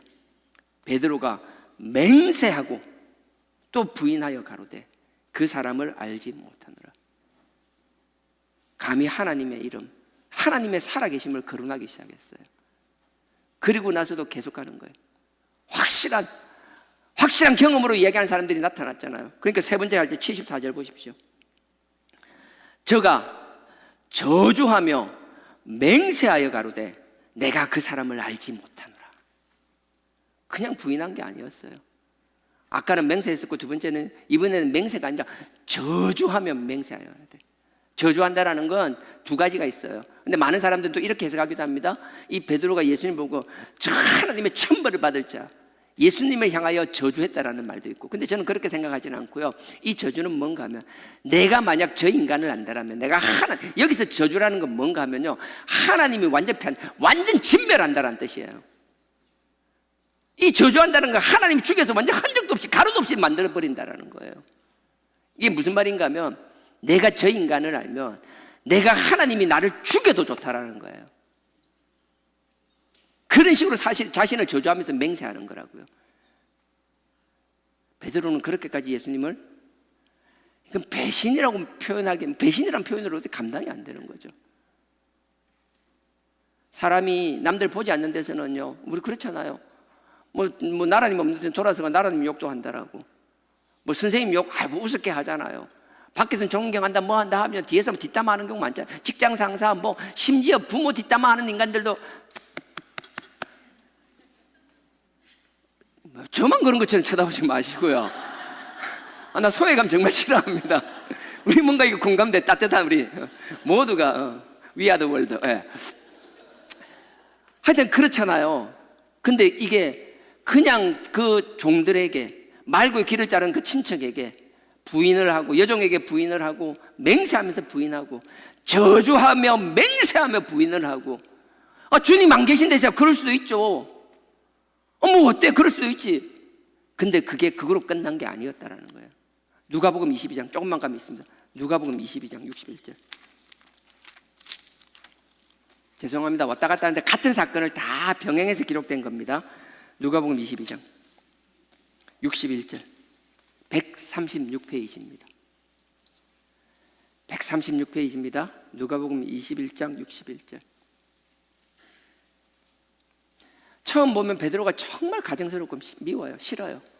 주님을 사랑하는 만큼 이런 꼴을 보이는 사람, 가룟 유다 그래서 너무 싫어요. 근데 어찌 보면 가룟 유다보다 베드로가 이 모습이 너무 싫어요. 근데 결론은 항상 그래요. 하나님 보시기에 미워하는지 실수할 수 있고 배신할 수 있어요. 근데 결국은 가룟 유다의 길로 갈 것인지, 다시 갱생해서 베드로의 길을 갈 것인지. 베드로는 이 난리치게 놔놓고요, 주님께서 다시 기회를 주셨잖아요. 그럼 똑바로 살아야 될 것 같잖아요. 주님 우리 기회 주셨잖아요. 그래서 지금 이 자리에서 숨 쉬면서 하나님 찬양하고 있잖아요. 그러면 정말 다른 삶을 살아야 될 것 같잖아요. 베드로도 그래야 되거든요. 근데 뒤에 오늘 하지만 다음에 언제 될지 다음 주는 언제 할지 모르겠지만 21장 보세요. 우리 베드로는요, 주님께서 이래 다시 기회를 주셨는데 그냥 갈릴리 가서 고기나 잡고 있었어요. 왜 그런 기회를 주셨는지 모르겠어요. 그 베드로에게 끊임없이 기회를 주셨던 하나님이 정말 가짜는 저와 여러분들에게도 계속해서 기회를 주고 계신다라는 것. 하지만 분명히 아십시오. 그 기회는 무한정이 아니라는 것. 세상의 종말 이전에 우리 각자의 마지막이 누군지 언젠지 장담할 수 있는 사람은 한 사람도 없다라는 것.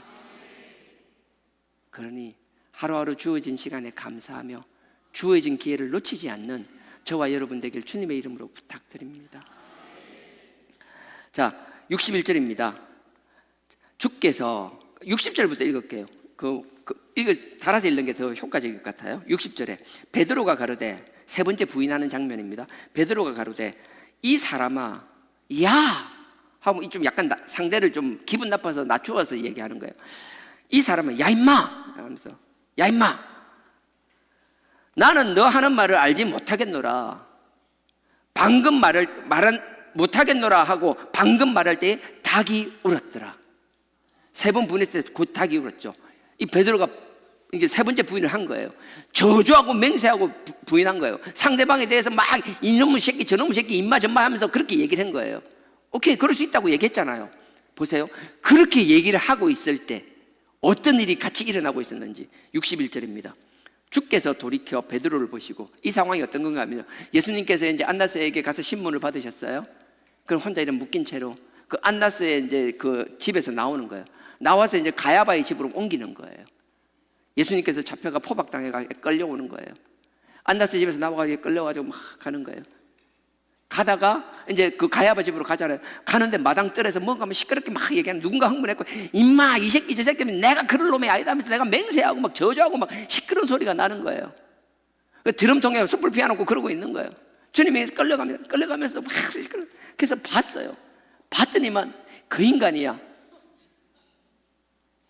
그 베드로가 그러고 있는 거예요.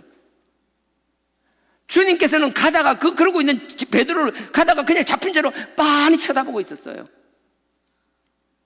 주님께서 응시했다라는 건 그냥 눈에 그냥 보이는 것이 아니라 주목하여 봤다라고 돼 있는 거예요. 원어에는 그 주목해서 봤다라는 건 뭔가 하면 상대의 눈이 나와 마주칠 때까지 기다렸다는 뜻이라고요. 예수님은 그렇게 끌려가다가 거기서 거짓하고 있는 베드로를 보면서 빤히 쳐다보고 있었다라는 거예요. 베드로는 주님께서 쳐다보는 것조차 모르고 계속 거짓을 하고 있었던 것이고요. 그러다가 왠지 모르는 따가운 시선 같은 거요. 왠지 서늘하고 싸늘한 그 느낌. 그래서 베드로가 고개를 돌리잖아요. 베드로가 고개를 돌리고 능욕당하고 치욕당하고 끌려가다가 주님이 바라보는 그 주님과 눈이 마주치게 되는 거라고요. 안 계셨을 때 모를 때 거짓했으면 좀 낫죠. 주님이 보는 앞에서 거짓을 하고 있는 베드로. 그게 61절이에요. 주께서 돌이켜 베드로를 보시니, 주목해서 봤다라는 거예요.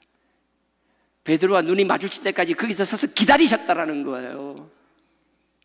보시니 베드로가 주의 말씀, 그 눈이 마주쳤다는 거예요. 그러고 나서 주의 말씀, 곧 오늘 닭이 울기 전에 네가 3번 나를 부인하리라 하심이 생각나서, 주님과 눈을 마주치고 나니까 그 말이 확 생각나는 거예요. 근데 참 놀라운 건요, 베드로가 이렇게 막 할 때 3번 네가 내일 닭 울기 전에 너 3번 나를 부인한다, 그 말을 하기 직전에 베드로가 어떤 모습을 하고 있는 줄 아세요? 34절이 그거예요. 그 앞에 보십시오. 22장 34절. 누가복음 22장 34절. 가라사대 베드로야, 내가 너에게 말하노니 오늘 닭 울기 전에 네가 3번 나를 모른다고 부인하리라 하시니라. 불과 얼마 전에 주님께서 이 이야기를 했다고요.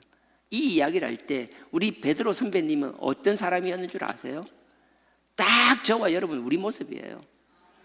주님께서 힘 있을 때만 기고만장해요. 못할 약속이 없어요. 내가 못 해낼 일이 없어요. 그 기고만장한 베드로의 모습이 33절 그 앞에 나타나 있습니다. 33절, 22장 33절. 저가 말하되 주여, 내가 주님과 함께, 주님이 감옥에 가면 나도 같이 깜빵 들어가 옥바라지 하고, 주님이 죽으면 나도 같이 대질랍니다. 에?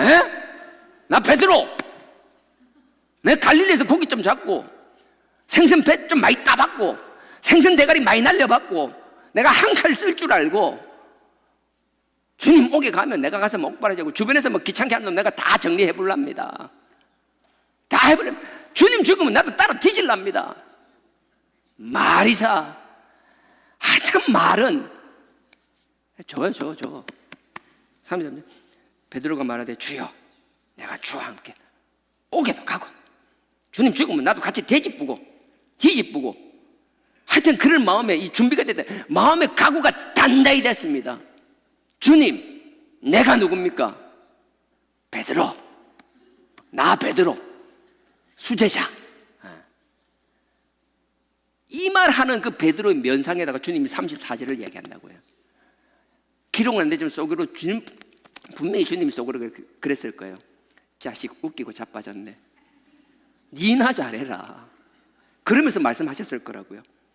가라사대 베드로야, 내가 너한테 말하는데 오늘 좀 있으면 닭 울기 전에 네가 3번 나를 모른다고 부인할 거다. 그게 그대로 실현되잖아요. 계속 반복적인 이야기입니다. 누구도 여기서 자유로울 사람 아무도 없습니다. 그러니 우리 나약함 때문에 주눅들지 않았으면 좋겠습니다. 우리의 나약함은, 우리의 죄성은 우리의 기본 값입니다. 우리가 발버둥 쳐도 바뀌지 않습니다. 잠시 씻으면 깨끗해 보이는 것 같지만 이내 더러워지는 인간들입니다. 그러니 과거의 주님과의 관계에 묶여 있는 것이 아니라 끊임없이 지금 우리의 부족함을 하나님께 아뢰며 우리의 더러운 죄와 허물을 닦아나가며 아버지의 의의 길을 갈 수 있는, 성령의 도우심으로 그 길을 나아가는, 아니 우리 모두가 함께 손잡고 나아가는 우리 주하나 신앙 공동체가 되기를 원합니다.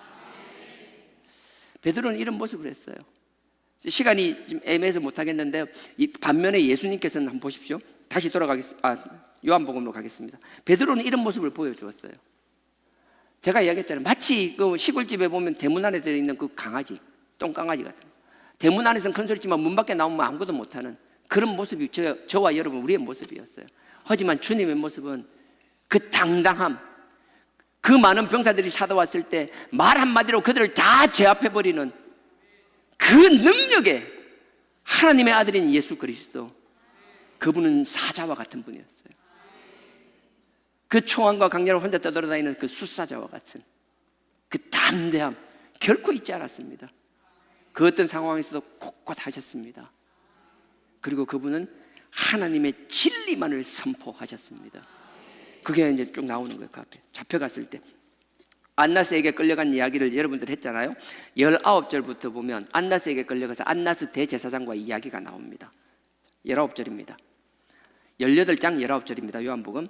대제사장이 예수에게 그의 제자들과 그의 교훈에 대하여 물으니, 안나스 같은 경우에는요 로마 그 총독하고도 이야기해서 천부장을 보낼 정도로 그 물어보는 내용이 그의 제자들과 예수님 물어보고, 야 너 그 제자 몇 명 정도 돼? 네 숨겨놓은 제자들 있잖아.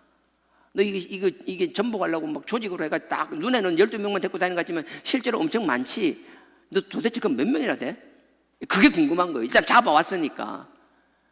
그리고 그게 엄청 많을 거라고 생각했으니까 그 많은 병력들을 보냈을 거잖아요. 딸랑 12명만 함께 있다라면 그렇게 많이 보낼 이유가 없잖아요.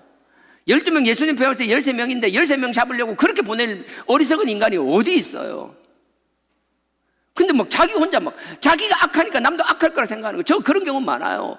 상대가 악하니까 나는 아무리 선한데도 그런 의도가 없어도 막 그럴 거라고 혼자 소설과 상상의 나라를 쓰면서 막 대응하는 걸 수도 없이 경험하고 있거든요. 이유는 간단해요. 근데 상대방이 그런 게 아니라 나도 악해지면 똑같은 짓을 하고 있을 거라고요. 별반 다르지 않아요. 이 안나스와 대제사장이 그랬다라는 거예요. 그래서 네 제자들이 얼마나 되는데, 그리고 누구 그 제자들한테 뭘 가르쳤는데 막 조직적으로 해가지고 막 뒤집어 엎어가지고 막 네가 여기서 왕 되려고 막 그런 거 가르쳤냐? 그걸 물어보는 거예요. 예수님께서는 숨어서 그렇게 가르친 적이 없어요. 항상 당당하셨어요. 항상 성전에서 말씀을 선포하셨고 공회에 가서 당당히 하나님의 말씀을 선포하셨어요. 사람들이 있는데 어둠이 아니라 밝은 곳에서 당신을 드러내셨어요. 항상 빛 가운데서 그들의 불편함을 해결해주며 그들의 질병을 고쳐주며 그들의 필요를 채워주며 더러운 사단마귀의 저주의 사슬을 끊어주신 분이라고요. 결코 삐딱하게 꼬아서 뭐 그런 거 없었어요. 그래서 예수님께서 이렇게 말씀하십니다. 20절에 예수께서 대답하시되 내가 드러내놓고, 야 내가 뭐 숨긴 거 있어? 나 다 드러냈잖아. 답답해 미칠 것 같은 거예요. 내가 다 드러내놓고 세상에 말하였노라. 모든 유대인들의 모이는 회당과 성전에서 항상 가르쳤고, 내가 항상 거기 있는 거 너네들도 항상 보지 않았냐고. 너네들 사람 보내가지고 서기관들 보내고 바리새인 보내고 내가 무슨 말하는지 다 듣고 가지 않았냐라고. 항상 가르쳤고 엄밀히는 아무것도 말하지 아니하였거늘. 근데 왜 21절에 왜 어찌하여 내게 묻느냐? 내가 무슨 말을 하였는지 들은 자들에게 물어보라. 들은 사람이 한둘이 아니잖아. 여러분 마태복음 26장에 보면요, 그 안나스 제사장 집에 왔을 때 이미 거기에는요 제사장들과 바리새인들이 다 모여 있었어요. 이 신문하는 이 자리에서 주님의 말씀을 들었던 사람이 한두 명이 아니었을 거라고요.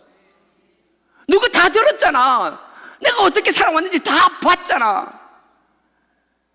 다 엄밀하게 숨기지 않고 다 드러냈고 해도 이게 사단의 귀신이 쓰고 악한 영들은 뭐든지 자기 기준으로만 보는 거예요.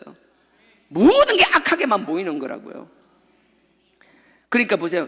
21절에 어찌 내가 무슨 말을 하였는지 들은 자들에게 물어보라. 저희가 나의 하던 말을 아느니라. 22절요. 이 말씀을 하시며 곁에 섰던 하속 하나가 손으로, 그 경비병을 말하는 거예요. 하속 하나가 손으로 예수를 뺨을 쳤다라는 거예요. 정확하게 말하면 머리통, 하여튼 깃방망이를 때. 이게 모르겠어. 천국 가면 만나면 뭐 한번 따져보고 싶은데 없을 것 같아. 천국 가도 이 인간은. 여하튼 22절에 이 말씀을 하시며 곁에 섰던 하속 하나가 손으로 예수를 쳐서 가로되 네가 대제사장에게 이같이 대답하느냐? 어디 고개를 빳빳이 들고 핏대 세우고 이런 식으로 시비를 거는 거예요. 23절에 예수께서 대답하시되, 그 뺨을 맞고 나서 하는 말이에요. 예수께서 대답하시되 내가 말을 잘못하였으면 그 잘못한 것을 증거하라. 내가 잘못한 게 있으면 잘못한 걸 내놓으라는 거예요. 얘기를 하라는 거예요. 없어요. 그냥 이들은 죽이기로 작정하고 죽일 생각밖에 없는 거예요. 왜 죽이는지에 대한 관심이 없어요. 무엇을 잘못했는지에 대한 관심이 없어요. 23절 예수께서 대답하여 가르치되 내가 잘못하였으면 그 잘못한 것을 증거하라. 잘하였으면 네가 어찌하여 나를 치느냐? 조금도 뭐 숙이는 게 없어요. 당당하세요. 난 여러분들이 하나님이 자연스럽게 이렇게 주님의 모습처럼 당당하기를 주님의 이름으로 축원드립니다.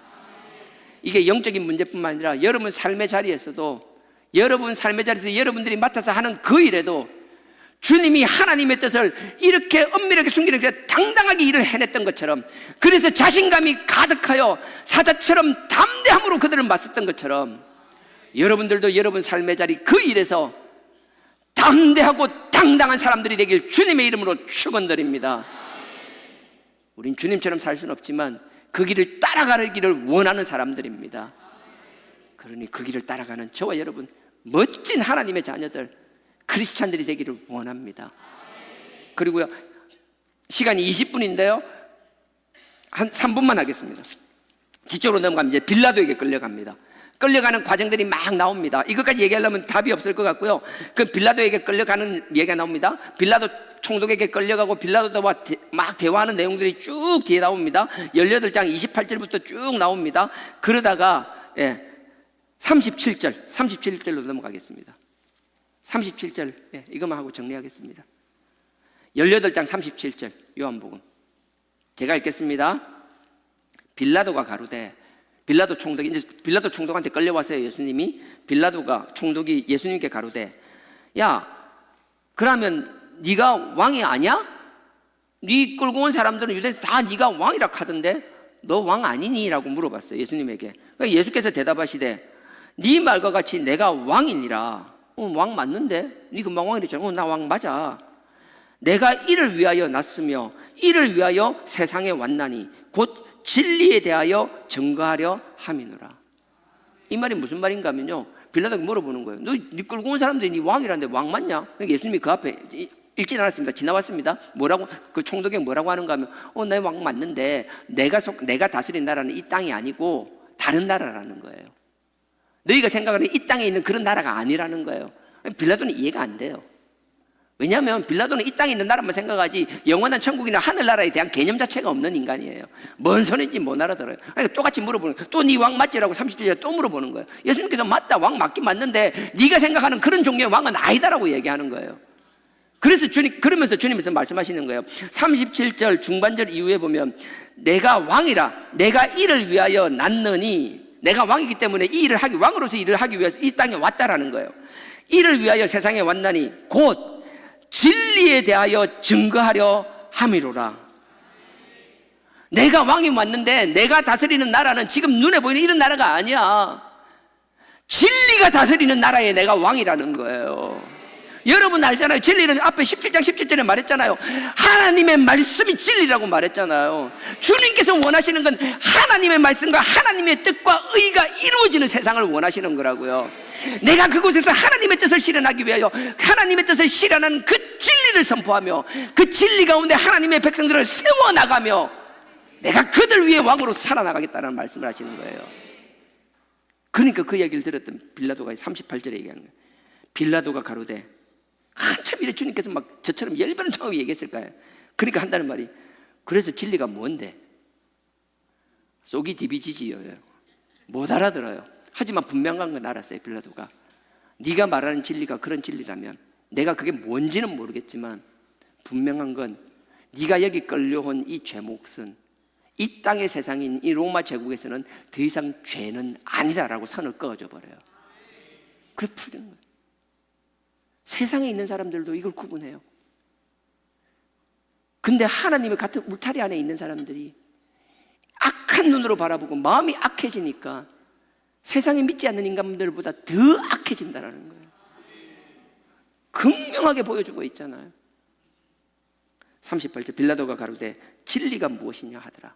이 말을 하고, 뭔 말인지 못 알겠다 그 소리예요. 이 말을 하고 나서 다시 유대인들, 그 제사장과 서기관과 바리새인들에게 돌아가서 말하되, 그들에게 이르되, 나는 그에게서 아무 죄도 찾지 못하겠노라.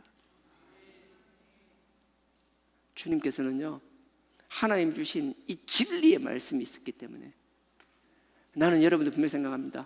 우리의 삶의 자리에서 여러분들이 어떻게 생각할지 모르겠지만 이 하나님의 말씀, 우리가 이 말씀에 서 있다라면 세상 그 어떤 사람보다 우리가 담대해지고 당당해지리라 확신합니다. 베드로의 삶을 따르는 게 아니라 주님의 삶, 극명히 대비되는 이 두 삶을 이야기했습니다. 힘들지만 주님의 길을 따라가는 저와 여러분 되기를 주님의 이름으로 축원드립니다.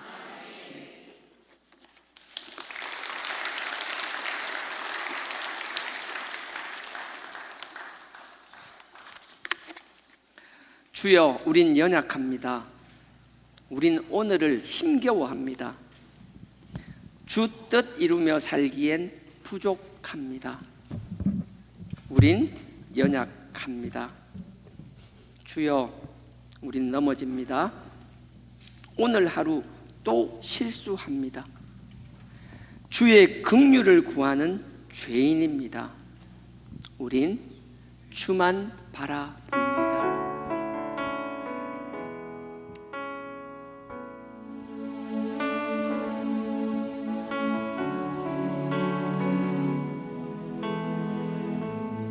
주여, 우린 연약합니다. 주여, 우린 연약합니다. 우린 오늘을 힘겨워합니다. 우린 오늘을 힘겨워합니다. 주 뜻 이루며 살기에 부족합니다. 우린 연약합니다. 주여 우린 넘어집니다.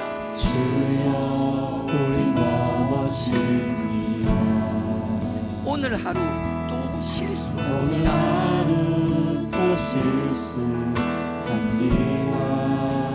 주의 긍휼을 구하는 죄인입니다. 우린 주만 바라봅니다. 한없는 주님의 은혜, 온 세상 위에 넘칩니다.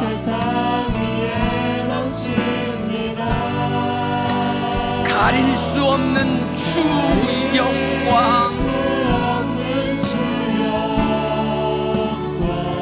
온 땅 위에 충만합니다. 주님만이 길이오니 우린 그 길 따라갑니다.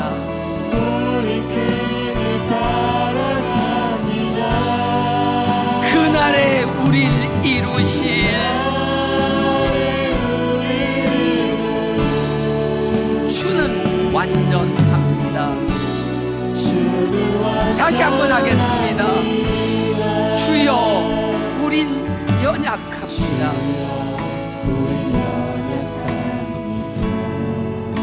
우린 오늘을 힘겨워합니다.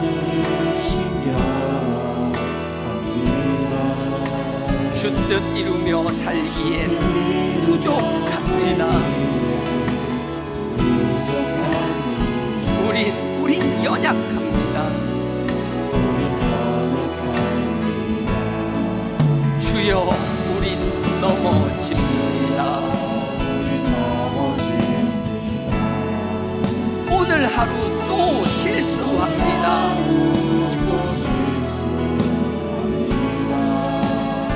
주의 긍휼을 구하는 죄인입니다.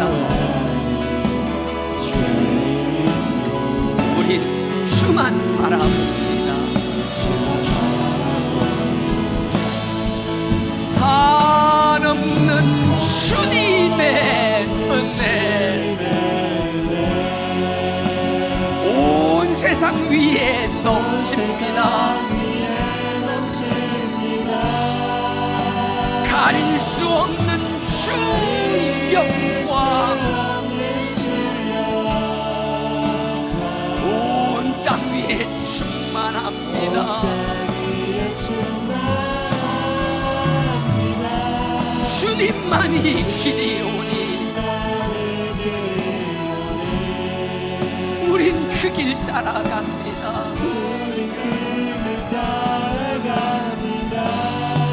그날에 우릴 이루시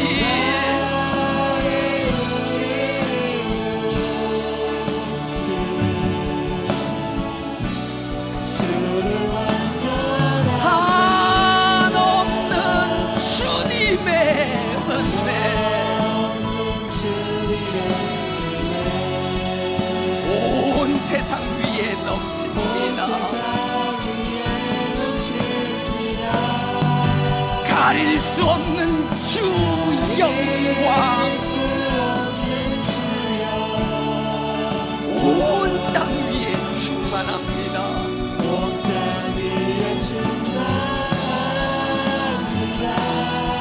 주님만이 길이오니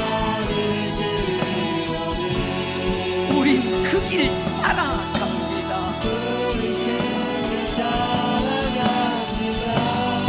그날에 우릴 이루시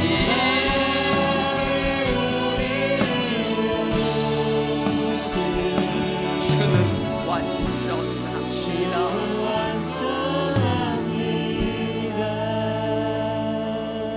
이 시간 우리 다 같이 기도하기 원합니다. 잡히시기 전에 주님께서 기도를 하실 때 자고 있는 제자들에게 말씀합니다. 그때 마음은 원이로되 육신에 나약해서 우리의 원대로 되지 못하는 이 육신을 한탄하는 내용이 나옵니다. 우리는 베드로의 길이 아니라 주님의 길을 따라가기를 원합니다. 하오나 우리의 자리는 항상 베드로의 자리입니다. 그럼에도 베드로를 다시 일으키시며 다시 기회를 쓰시며 하나님께서 귀하게 쓰신 것처럼 쓰러지고 넘어져 있는 우리를 다시 일으키시고 귀하게 사용할 줄 믿습니다. 어제도 나약한 죄인이고 어제도 죄 가운데 있었고 지금도 죄 가운데 있지만 아버지께서 그 성령과 말씀으로 그 그리스도의 보혈을 씻어주시고 우리를 의롭게 사용하여 달라라고, 아버지의 영광의 도구로 삼아 달라라고 이 시간 다 같이 주여 삼창하고 기도드리시겠습니다. 주여 주여 주여.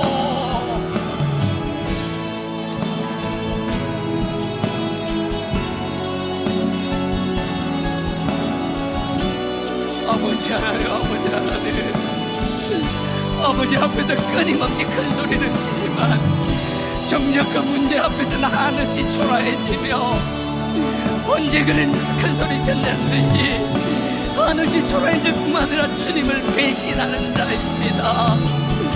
아버지의 길을 벗어나는 자입니다. 심지어 그 길을 피하기 위하여 맹세하며 저주까지 하는 자입니다. 아버지 하나님, 우리의 그런 악한 모습으로 피할 길을 만드는 것이 아니라 주님께서 우리에게 피할 길을 열어주신다고 하셨사오니 우리의 조급함으로 우리의 두려움으로 아버지를 배신하는 자 없게 하여 주시옵소서. 주님의 목전에서 주님을 배신하는 자 없게 하옵소서. 아버지 하나님이 귀한 신앙 이 복음을 끝까지 지키는 저희를 되게 하여 주시옵소서. 우리가 약하여 육신을 이기지 못하여 쓰러지고 넘어지나 아버지 하나님 다시 일으켜 세우실 줄 믿사오니 베드로를 세우신 아버지께서 우리를 반드시 세울 줄 믿사오니 끝까지 포기하고 좌절하지 않는 저희들 되게 하옵소서.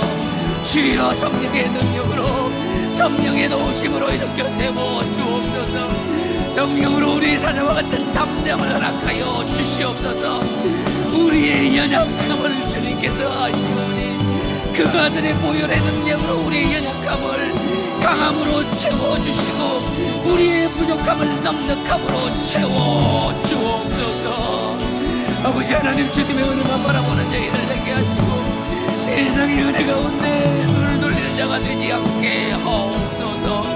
아버지 하나님, 주 아버지 하나님이여, 아버지 주님과 같이 담대함을 하게 하시고 아버지 숨어서 사는 삶이 아니라 당당하게 살아나가는 저희들 되게 하여 주시옵소서. 어둠이 아니라 빛 가운데 살아나가는 저희들 되게 하여 주시옵소서. 아버지 하나님, 우리가 담대함으로 당당함으로 말씀 위에 서며 우리의 삶이 증거가 되게 하시며 우리의 삶의 자리 어디에서든지 주님의 자녀다운 사자 같은 담대함을 허락하여 주시옵소서. 아버지 하나님, 아버지 하나님이여, 아버지께서 진리의 말씀을 선포하셨듯이 아버지 우리가 말씀 위에 굳건히 사는 저희들 되게 하옵소서. 오직 주님 한 분만이면 만족하는 저희들 되게 하옵소서. 아버지 그 하나님 한 분이면 만족하는 저희들 되게 하옵소서. 아버지 그 십자가를 바라보며 우리의 부족함을 채워나가는 저희들 되게 하옵소서. 아버지 감사합니다. 아버지 감사합니다. 아버지 그렇게 됐습니다. 아버지 그렇게 됐으면 그렇게 됐으면 그렇게 됐으면 아버지 어느 점 그렇게 됐으면 그렇게 됐으면 그렇게 됐으면 됐으면 주여 감사합니다. 아버지 하나님, 아버지 어느 점 그렇게 됐으면 그렇게 됐으면 아버지 주여 어느 점 그렇게 됐으면 아버지 그렇게 됐으면 그렇게 됐으면 됐으면 아버지 우리의 나약함을 강력함으로 바꿔 주시옵소서. 아버지 우리의 부족함을 아버지께 풍성함으로 채워 주시옵소서. 아버지께서 하실 수 있사오니 아버지 없는 것을 있게 하시며 죽은 자를 살리시는 아버지오니 아버지 하나님 역사하여 주시옵소서. 우리의 말씀을 사자와 같은 심장을 허락하여 주시옵소서. 주님 아버지께 지켜주시고 우리와 함께하여 주옵소서. 온전히 아버지의 자녀임을 고백하는 저희들 되게 하여 주시옵소서.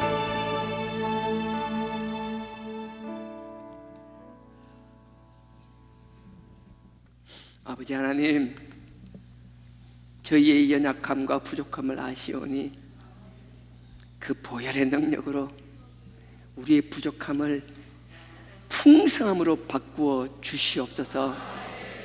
우리의 연약함을 주님의 능력의 강력함으로 바꾸어 주시옵소서. 집안에서만 짖는 강아지가 아니라 거친 들판 어디에서든 포효할 수 있는 사자의 심장을 허락하여 주시옵소서. 우리의 삶의 자리가 어디든 그곳에서 담대하고 당당한 저희들 되게 하여 주시옵소서.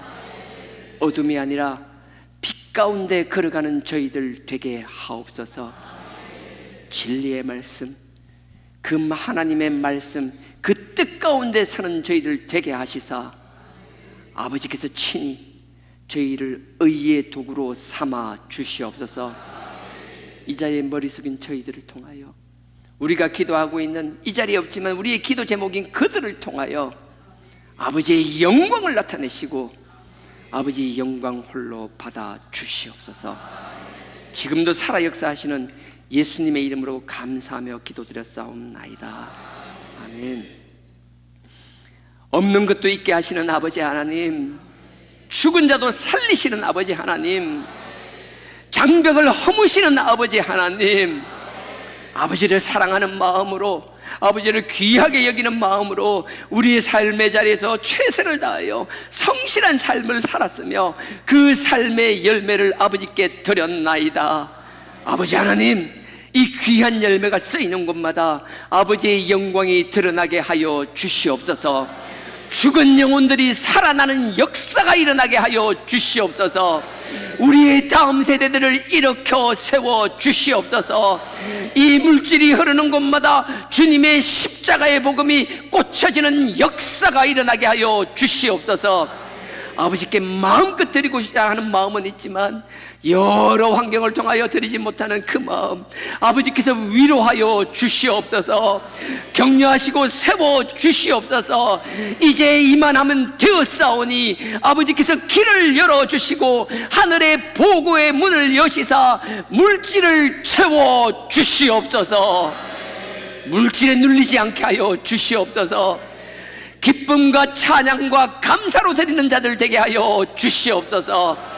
아버지께서 이 물질에 30배, 60배, 100배 이상의 축복의 축복으로 갚아 주실 줄 믿사오고 지금도 살아 역사하시는 아버지의 이름으로 감사하며 축복기도 드렸사옵나이다. 아멘. 하늘에 계신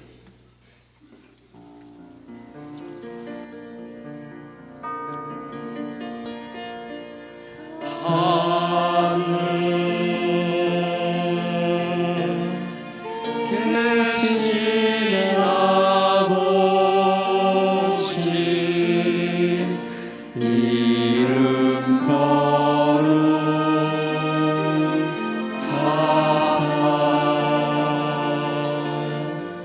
주님 나라 임하시고 뜻이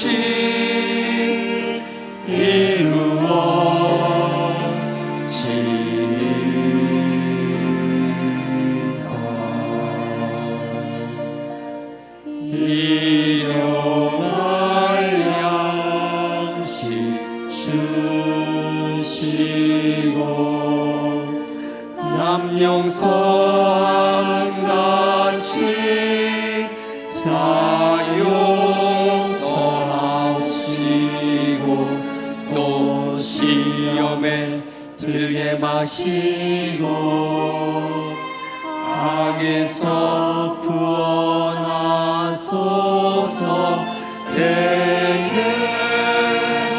주의 나라 주의 권세 주의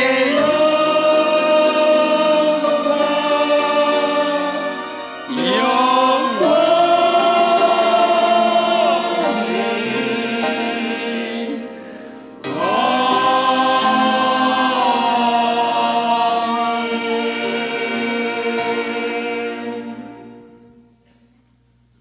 지금은 우리 주 예수 그리스도의 은혜와 하나님 아버지의 무한하신 사랑과 성령님의 감동, 감화, 교통, 깨닫게 하심이 나약하고 피곤한 삶이 아니라 우리의 삶의 자리에서 이 진리의 말씀으로 당당한 삶을 살아나가기를 원하는 우리 모든 주하나 권속들의 머리 위에 지금으로부터 영원토록 함께 하실지어다.